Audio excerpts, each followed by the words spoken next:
Hey guys, welcome into the Outspoken Sportscast. This is your host, Brian, and it is episode 100. How fitting. This is going to be the last episode this week, the last episode of the year. We had Christmas last week. We'll get into that in a little bit. We didn't have an episode last weekend because Christmas, and this is New Year's. We got a lot going on here at the Watson household and busy with family, so we won't have this one this weekend.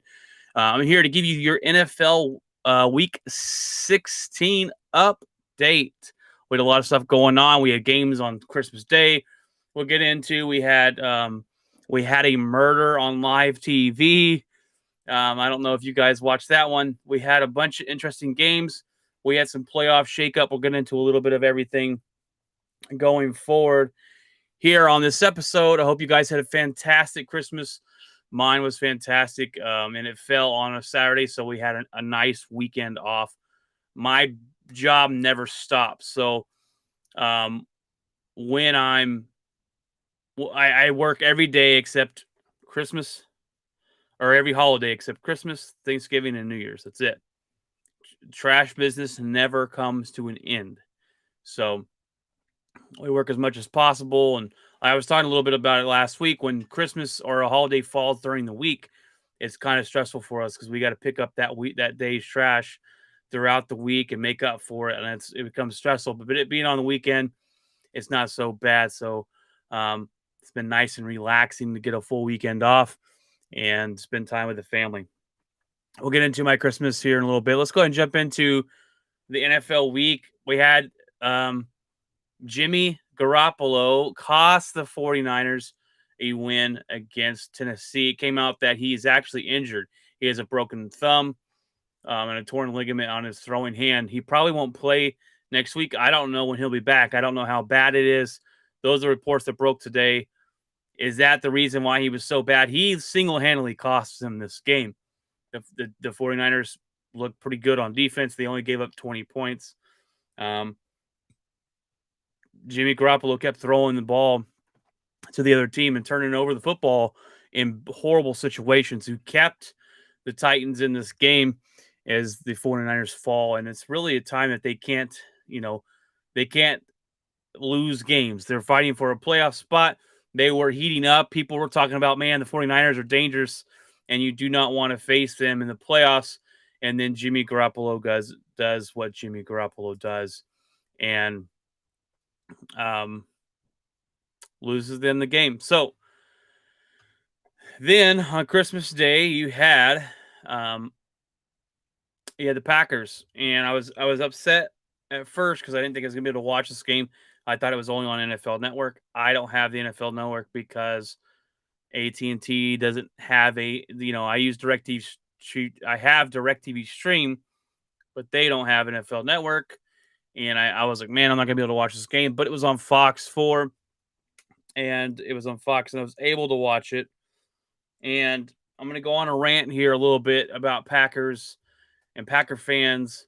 And look, Baker Mayfield threw 4 interceptions. We won 24-22. We won. We should have won by more. We did not play well on defense. We did not play well on offense. We looked sluggish. We looked like crap. We still got the victory, which counts, but we cannot expect to play that way and go and get the ultimate goal at the end of the year of the Super Bowl if we play this way. Cleveland, Baker throws 4 interceptions. We didn't take advantage of them. Cleveland rushed for over 219 yards against us. We were an open door up the middle there, running the ball. They were able to do whatever they wanted to us. We looked soft on defense. My rant is for all you Packer fans on Facebook who are, oh, well, we won the game, so you shouldn't be complaining.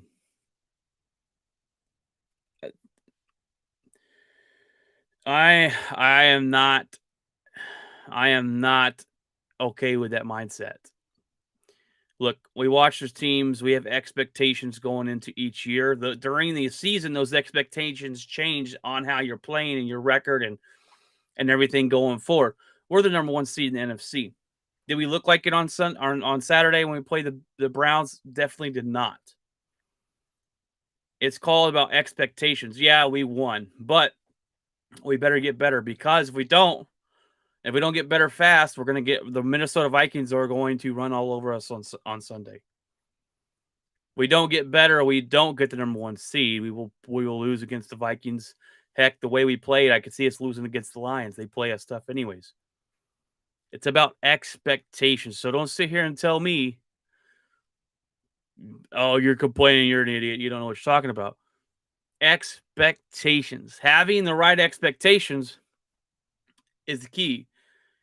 And I expect Green Bay to go far in the playoffs. I expect us to have a shot to go to the Super Bowl. We had Aaron Rodgers. We've been playing really good this year. This is the time of year where we need to step up our game and go into the playoffs on a playing great. We'll go in on a winning streak if we don't lose the next 2. I get that. But it's expectations. You cannot show up to the playoffs like we did playing the Browns. We will get punched in the mouth and be sent home early. If we stay the first seed, we'll get the bye. But we've got to step it up. This defense has been really good this year. They dropped off the last 2 or 3 weeks. And that is not we cannot have that happen. Bottom line, it is time to put the foot to the pedal and don't let up. All gas and no freaking brakes, like Coach LaFleur said. This is the time to show that our offense looked abysmal, our defense looked horrendous, and we still have special teams issues. We've got to step it up. Okay, that was abysmal. You cannot. A win's a win, but you cannot be satisfied with the way we played on Sunday or Saturday this last week. You cannot be satisfied with it. And if you are, you're the wrong kind of fan. Okay? You want to tell me that I'm not a true fan because I criticize my team, but I criticize my team because I see these things we need to work on. I'm a real fan because I criticize my team. I'm not drinking the Kool-Aid. I'm not here being a homer. I'll tell you what I feel about my own team. Green Bay's performance on Saturday was inexcusable. Yes, we won. I get it. Inexcusable. They've got to play better, and I'm looking to see, and hopefully they can bounce back, especially this defense coming up against the Vikings. That was my little rant of the day. Sorry about that. Let's see. We got the Colts are heating up as they take down the much cooler Cardinals. The Cardinals have went from the number 1 seed a couple weeks ago. Now they are the 4th, or actually the 5th seed. Right now, the Colts with this win gets them up to the 5th seed. They're in the playoffs. I think they control their own destiny. The Cardinals are cooling off. A team that was super hot in the beginning, and then after Green Bay beat them, they've kind of messed around and lost some games here. They play the Cowboys coming up this week. This is going to be a game for them, the Cardinals, to prove to us that they still got something. If they can go into Dallas and beat the Dallas Cowboys, then we'll be like, okay. I think we'll be like, okay, maybe the Cardinals they still got something, but they're falling off at the wrong time. They still got a good record. They're still going to make the playoffs, but the Rams have not taken over their division, and the Colts look really good going into the playoffs. This is a team that I think could upset some people. They got a good running game. They're well balanced. They got a good defense, and this is a team that just beat the Cardinals, and they were depleted on the offensive line. They've been depleted with COVID.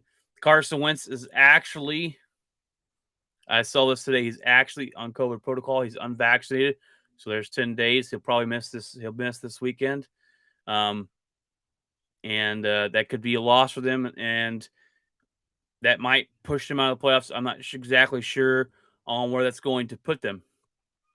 But COVID right now is running rampant in multiple sports, and it is an issue. And it might come down to, and I know it sucks, who wins the Super Bowl is who has the most non-COVID players, I guess you could say. So, but it's a bad time for that to be happening. But Carson Wentz is out with COVID. But look, they were heating up. They got a good defense. They got a great rushing attack, as some has called for Jonathan Taylor to be the MVP, which he won't get it. Running back will never get the MVP. Neither will Cooper Kupp with the wide receiver. But they're heating up going into it, and the Cardinals are falling off. This is a desperate win, I think, for the Cardinals to get back on that winning way, to prove to themselves this coming Sunday against the Dallas Cowboys that they still got it, that they can still beat good teams and find their way into the playoffs with some momentum and some confidence. Because I think they're missing a little bit of confidence. They're missing DeAndre Hopkins, who might be back for the playoffs, who might not. They're missing some other players, but there's not excuses, right? Most teams are missing players due to COVID, due to injury. We're not healthy. I'm not using it as an excuse. It's just the facts. Rams take care of the Vikings 30-23 as Matthew Stafford looked bad. He threw 3 interceptions in this game. The Vikings still couldn't take advantage of that. Like the Packers had 4, and they didn't take advantage of it. But the Vikings did not come away with the victory there. They scored some late. They scored 10 points late in that game to keep it somewhat close. The Rams are they're winning. They're winning their division right now. They took over the Arizona Cardinals, headed into the playoffs. You got to see Matthew Stafford be better, be more consistent. Throwing 3 picks against a playoff team, you're probably not going to win. So he's got to clean that up a little bit for the Rams, I think. But they never gave up. They kept fighting, and the Cardinals control the division for the most part. The Rams have taken it over, and we'll see going into the playoffs who they're going to face.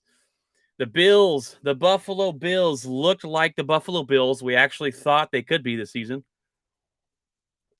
They go into Foxborough. They need this win more than almost anybody this week. They get the job done. They beat the Patriots, who takes over. The Bills take over that division. It drops the Pats to the 6th seed, and Buffalo looked really good in this game. They controlled the Patriots offense. They controlled a lot, and Mac Jones has done a pretty good job with the Patriots, and I think that's a little bit of an understatement. And he's been the only rookie quarterback to come out and look really well this season, but he's also had the most opportunity. But you look at him. I don't think competing in a game where it's high scoring and it all has to fall on Mac Jones' shoulders, I don't think he can get the job done just yet. And I'm not trying to kill Mac Jones. It's his rookie year. I say he's done a pretty dang good job for what he was coming out of college, going into Bill Belichick's system and working with the team he has. They have a fantastic defense who helps out. They got a good running back, and they're going to take care of there in New England. But Josh Allen and the Bills looked like the better team. They showed up. They played really, really well. Josh Allen took over this game. He used his legs the way he needed to. He iced the game with his legs and making the right decisions to when to run and when not to run. And they looked really, really good. They look like the Bills we thought they were going to be last year. The Bills kind of jumped off the page and man, the Buffalo Bills look like they could go to the Super Bowl. Some projected them to be Super Bowl contenders this season and actually make it to the Super Bowl. They could still be that team, I think, but they haven't looked as consistent as we wanted them to be this year. So that bodes, it bodes well to see them winning now and winning games that they need to, beating good teams, and doing it at the end of the year when you're going into the playoffs. And once you get into the playoffs, anything can happen. So Buffalo Bills, good job on the win on Sunday. The Chargers blow it against the Texans, man. What a bad loss this is for them. If they won this game, they would have been well off into the playoff spot, but they lost this game to the Texans. They blow it. They absolutely blow it. And this team has been so up and down, and they they've always have been as a franchise, a team that's always had good talent, but can't put it all together. And I thought maybe this would be the year with um, Herbert, Herbert coming in there. He looked really good last year. He's looked okay this season. He's had some games where he's looked great. Had some games where he's thrown over a lot of interceptions. They've this is a game where they just didn't show up. They showed up and they thought they could just beat the Texans by just showing up, and the Texans didn't back down. The Texans smacked them in the mouth, and this is a game that they're going to want back because if they miss the playoffs, this is the game that put them out, and this is the one that they should have won. I thought they were ready for the spotlight. I thought this after last season they're going to step in this year. Herbert's going to have a fantastic season, and they're going to step into the spotlight and make the playoffs and be good. But clearly they're not there yet. They're not there yet. Something's missing. Some consistency's missing. They got the new head coach there. So his first year, not bad, but I want to see more consistency out of this team. I want to be able to see Justin Herbert clean up the mistakes a little bit and be able to be consistent and win the games you should win against Houston. The Bengals dismantle an already dismantled Ravens team, 41-21. The Ravens were on their third string quarterback. They've been the most injured team this season as far as I can think of. They lost all the running backs in preseason and training camp, and so this team has been through the ringer this year. Lamar Jackson's out. Huntley comes in, almost beats Green Bay. He's out with COVID. You have to do the third string quarterback in a time where you need to win these games. They are on the bubble. They've actually fallen out of the playoff spot with Miami winning last night. I don't think the Ravens are going to make the playoffs. Their odds are very, very slim. But it's a bad time to have to depend on your third string quarterback, and that sucks for them. They'll get it figured out next year, but the Bengals dismantle them. Joe Burrow had over 500 passing yards. It's the fourth most passing yards ever thrown in NFL history. Joe Burrow looks like that guy. I love Joe Burrow. I might get me a Joe Burrow Cincinnati jersey because I like him so much. I followed him coming out of LSU. And when they picked him up, I was excited to see them turn around this franchise. And it looks like they're on that way. They're in the playoffs right now. They're leading that division. I hope the Bengals go in. And they're not going to win the Super Bowl this year. They're not going to go to the Super Bowl this year. But I hope they go in and play a little bit of upset in the playoffs and show that, hey, we're for real. They got a decent defense. They got a good running game. They got Jamar Chase. And they got Joe freaking Burrow throwing the ball all over the place. I really like this team. And I'm rooting for them to go far. The Bears beat Seattle 25-24. It's a sad inning for Russell Wilson. And we still got 2 games left, but this is the first time Russell Wilson's ever had a losing season in his career since joining in the NFL. Russell Wilson will be gone next year. Now, whether the Seattle totally blows it up and gets rid of Pete Carroll too, which I think they should, Russell Wilson is, to me, more gone out of this team than Aaron Rodgers is.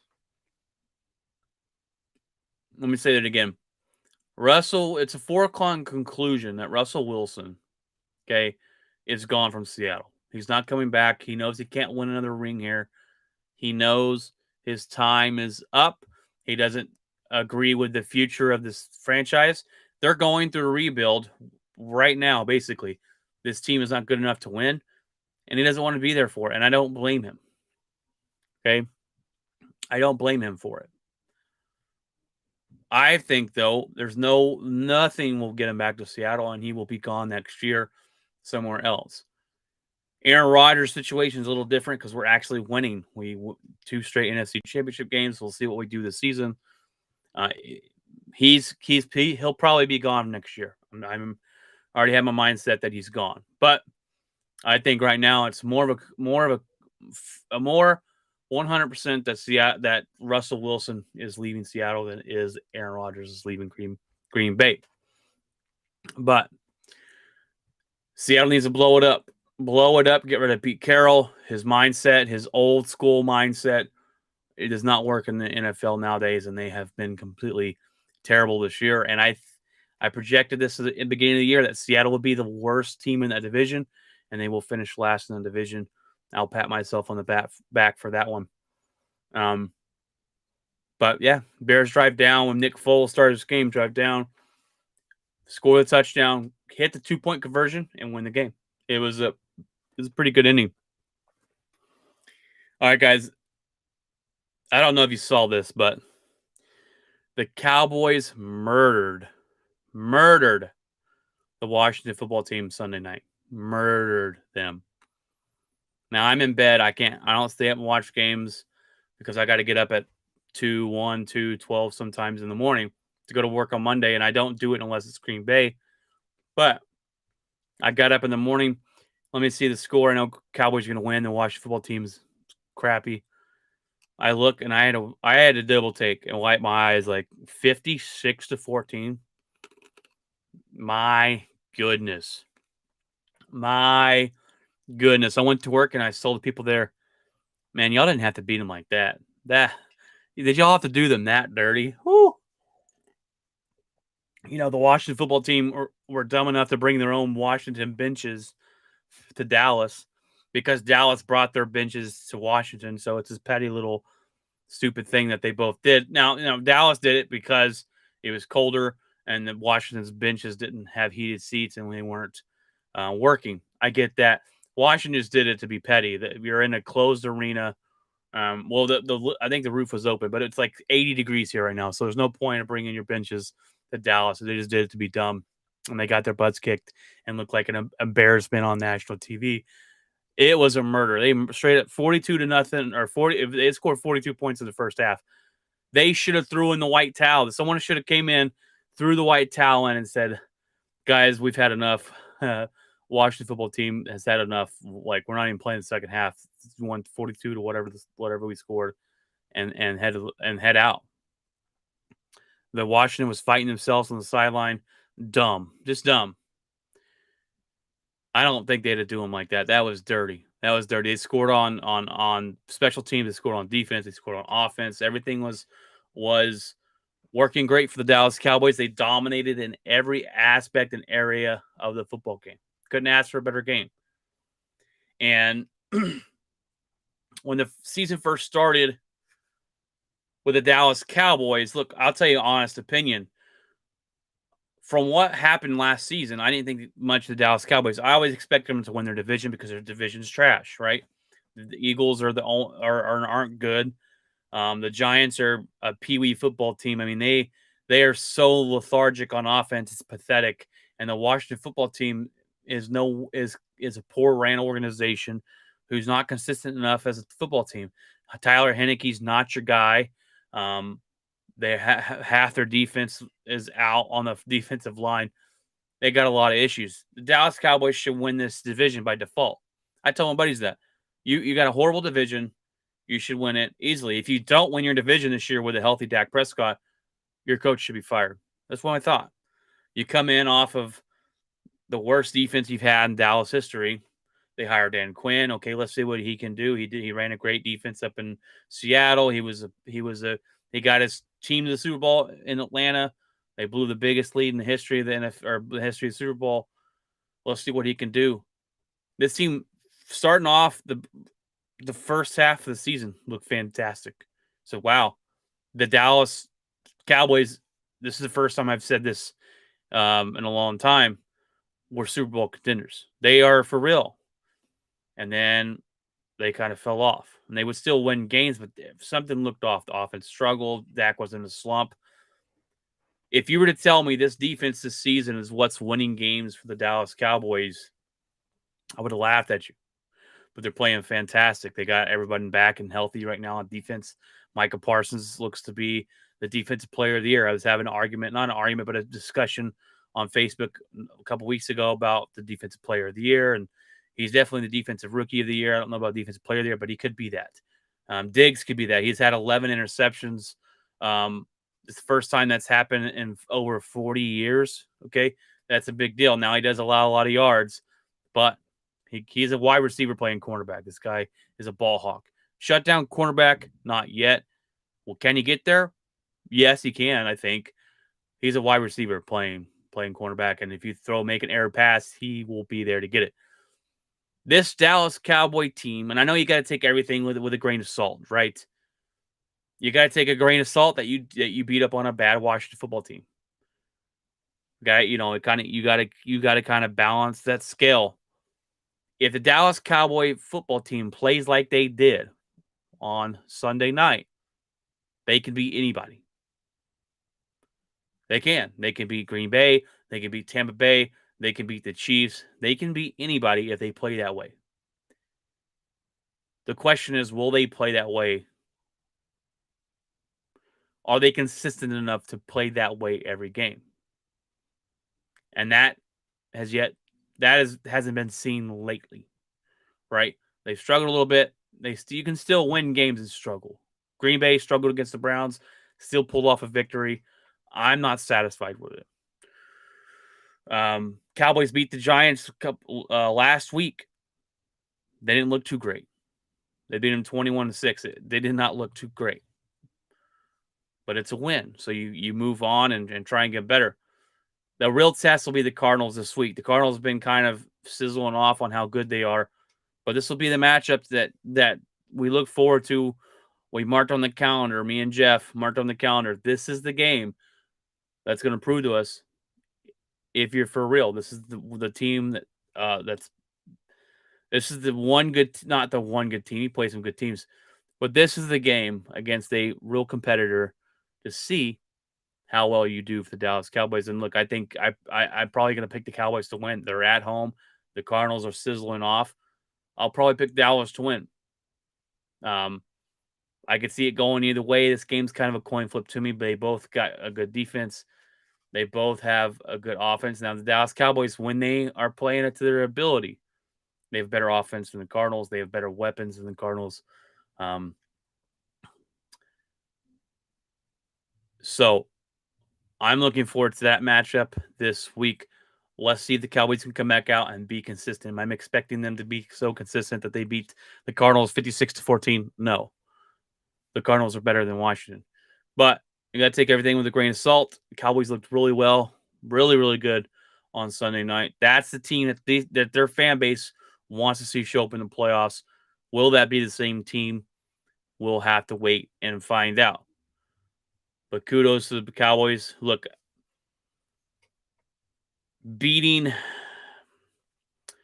I've always said this, a good team, you don't make your schedule, right? You don't pick your division. So I give my buddies a hell about the Cowboys being in the easy division. You have the easy division. So that's easy wins.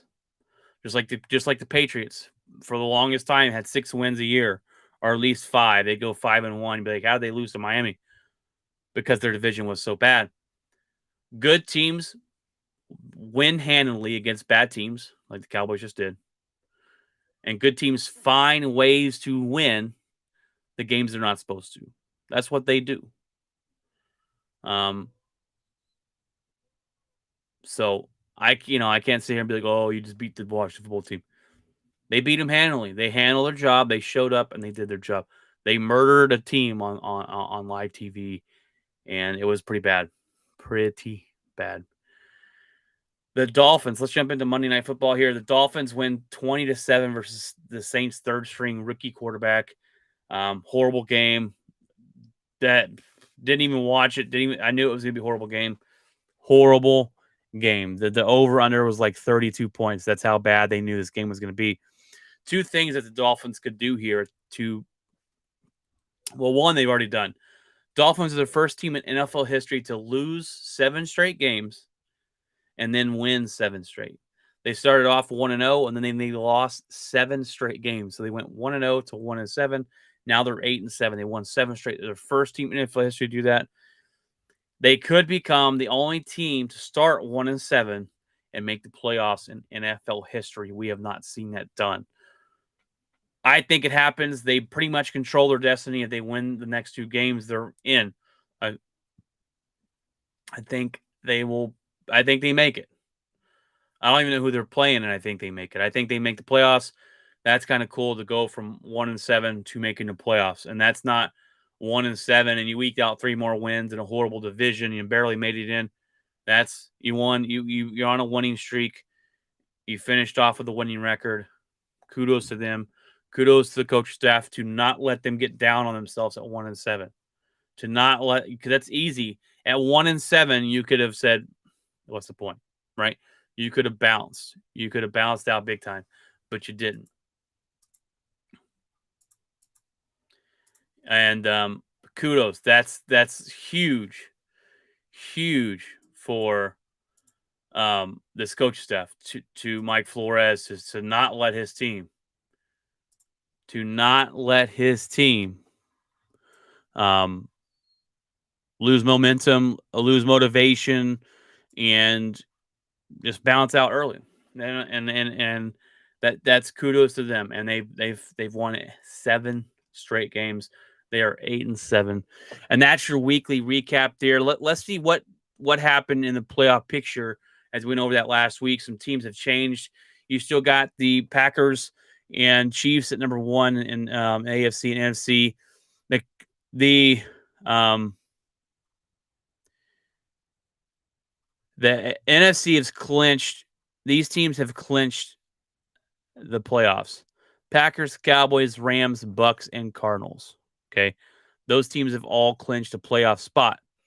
Now, depending on the Rams and the Cardinals, who's going to win their division, who's going to be the number 1 seed, that's still yet to be seen. If Green Bay loses and the Cowboys win out, the Cowboys could be the number 1 seed. So we still have to win out to lock in that number 1 seed. And the Dallas Cowboys, number 2 seed, the Rams at 3, Bucks at 4, and the Cardinals at 5. In the hunt, you got the 49ers at 6, the Eagles at 7, and then on the bubble, you got everybody else. The Vikings are right there. They lost this last week, and they got the Packers next week. So they are going to be on desperation mode. They want to play spoiler for Green Bay, bounce them out of that first round spot. So that's a game that I'm looking forward to. I think it'll be a good game. I'm not gonna say we're gonna win because Vikings always play us really hard, and they beat us earlier in the beginning of the year. Now we should have won that game, but we started off so slow, we had no chance to come back. In the AFC, the Chiefs is the only one that's clinched the playoffs. They're number 1 seed. In the hunt, you got the Titans at number 2. They just beat the 49ers. You got the Bengals at 3, Bills at 4. After beating the Patriots, they bounced. They jumped from 6 to 4. The Colts at 5, Patriots at 6, and Miami at 7. On the bubble, you got the Chargers, the Raiders, and the Ravens. And you got Steelers, you got everyone else, but you got Steelers, and you got the Browns and the Broncos. But I am excited, guys. I'm excited for these playoffs. I am excited to see the playoff push that we got, and this is one of the most exciting ones that I can remember in a really long time on the playoffs, and every game matters, and who's going to get the first seed, and everyone going in. I think this season the NFC is the powerhouse. Now, yes, the Chiefs are looking really good, but I'm not really too scared of everyone else in that division. Derrick Henry might be back for the Tennessee Titans. That'll be interesting to see if he can give them that late season push into the Super Bowl. But the NFC is where it's at, I think. I think any team, the Packers, Cowboys, Rams, and Tampa Bay are my 4 teams that I think could win the Super Bowl. And hopefully it's the Packers, but we'll have to wait and see there. That's your Week 16 recap. You got the playoff talk here and who changed from last week and going up and down. NFC's pretty much wrapped up as far as who's clinched. We still got teams on the bubble in the mix. We got the whole AFC still up in the air except the number 1 spot in the Chiefs after they clinched their division. So look forward to watching those games this weekend. It's been one heck of a week for me. Christmas. Hope your Christmas was fantastic. Christmas was great for us. We made sausage balls the night before I got home from work. We had a lot of stuff to do, and we make sausage balls every Christmas morning. It's one of my traditions that we do, and We made those and set them in the fridge so we could start.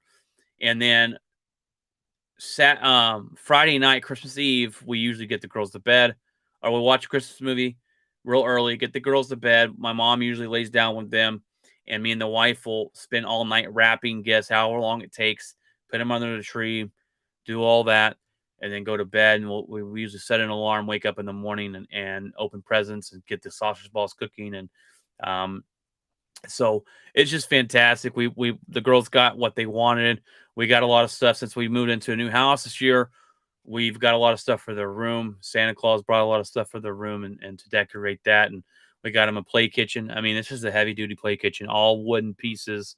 We we spent about 2 hours putting it together and over 60 something pieces. It was not as bad as putting together an IKEA item, but it was pretty close. The directions were just pictures. There's no words. It's just pictures. You're trying to guess on which direction things go. But we got that put together and they loved it. And so we do Christmas Eve with my brother, my middle brother Cole. We do Christmas Eve with him and his family. And he brought over some pulled pork and some brisket and or some roast this year. And we ate some good food. And then uh we made meatloaf for Christmas Day. My other brother and my older brother come over, and we had our good friend of the family, Amber and Logan, over, and her mom, and who I call mom number two, and we just hung out and spent time together. It was a great time. Um, we played cornhole out back. It's 83 degrees on Christmas. It was the hottest Christmas in Texas history, or in Fort Worth history, whatever. And so that was our Christmas. It was fantastic. And we spend New Year's with my brother-in-law or my brother-in-law's house usually, and we had my wife's family get together and we do white elephant gifts, and the kids get presents from our nieces and nephews, and there's over 26 children, nieces and nephews and grandchildren or whatever on her side. And um I was looking forward to it, right? Well, COVID has struck her brother-in-law's house, and so we're now hosting it this weekend. So I went from relaxing and going over to his house and kind of chilling to now hosting it. It's going to be a lot of work, a lot of people. I'll be at work on Friday when they're doing some stuff, but when I get home, enjoying the festivities and hang out on Saturday as well. So looking forward to the family time. I'm not looking forward to the hosting part, but that's all right. It's when we got this house, and I love her family, and hopefully we can go do it safely where no one else gets sick. But that being said, guys, I hope you had a fantastic Christmas. Hope you have a fantastic New Year's. I know at the end of the year you kind of look back upon everything that's happened during the year for you. And it can be bad, it can be good, it can be in between. 2020 sucked for everybody. I think 2021, I hear a lot of people it sucked for, but this year we bought a brand new house, so it was one of the highlights of my life, I guess. I'm 33 years old, but buying our first house this year has been fantastic. We love it, and owning our own house and have a house big enough for everyone to come over and hang out is great and fantastic, and we love it. And so that's been something that's made this year a great year for us. And sometimes it can take one big thing to do so, and sometimes it can take a couple small things to put that over the end of the year. And it's time to come up with New Year's resolutions. And I think you know I'm always bad at keeping those. I'm like, oh, we need to do better this. We need to be better at this, and then by February you're already like done with it. But I really want to strive to do better at certain things and better myself. And I want to write goals down. I think if you write goals down and look at them every day, then you know what you're know what you're working towards. So that's my challenge for you guys this week is go get you a whiteboard, put it on the wall, and write your goals that you want to achieve for next year. Maybe goals you want to achieve weekly, daily. By the end of the year, you want to have this amount of money saved up, or by the end of the year, you want to be better at doing this or that, or lose weight's a big one on a lot of people's boards, mine including. I need to lose weight, get healthier, eat healthier, and meal prep better, and do things that I know I need to do better so I can live a better and healthier life for my family. Go write it on your window, on your mirror in your bathroom. We write little notes to each other all the time with you know, the not permanent marker, but the marker you use on whiteboards. You can mark on the mirror, mark those goals down, and so you see them every day. I think that helps a lot, and that's something that I'm going to do. And I actually have a glass whiteboard right here behind the computer if I need to write stuff down on to remind me to do certain things. But that's my challenge to you: is to go think of some goals that you want to set for yourself for next year, write them down, and look at them every day, and kind of work towards that. And um, but that's all I got for you guys. We will not have an episode this weekend because, like I said, we're hosting um, the Potts family, and it's going to be a fantastic time. But there will not be an episode on Friday. All right, guys. Well, be safe. Make good decisions this weekend, and enjoy your time off from work. Enjoy your time with family. Enjoy the New Year's, counting the new year together with family. And be safe, guys. God bless you.